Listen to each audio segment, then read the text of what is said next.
প্রচার গণসংযোগে জমজমাট সারা দেশ। লালমনিরহাট থেকে ভোটের প্রচারের খবরাখবর জানাবেন সহকর্মী আনিসুর রহমান। আনিস, প্রার্থীরা আচরণবিধি কি মেনে চলছেন কিনা ঠিকঠাক মতন, এবং ভোটাররা কি বলছেন, তাদের উপস্থিতি এখন সেখানে কেমন দেখছেন, এত সকাল সকাল সবটুকু জানাবেন।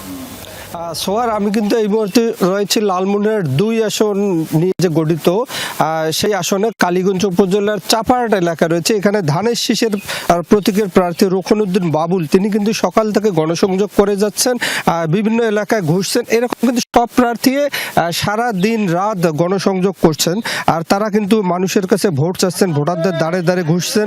আর এই বিষয়ে আপনি যদি একটু আপনাকে দেখাতে পারি যে আসলে পুরুষ মহিলা সহ সবাই কিন্তু নেমেছেন গণসংযোগে, আর রুকনউদ্দিন বাবুলের পক্ষে তারা কথা বলছেন। আর আমি এখন একটু কথা বলবো।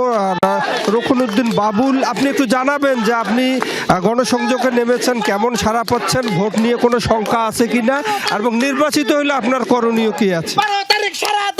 আমি নির্বাচনী প্রচারণায় গণসংযোগ করতে গিয়ে মানুষের যে সারা পেজ পাচ্ছি আর কি আপনার, সেটা ব্যাপক সারা আর কি আপনার।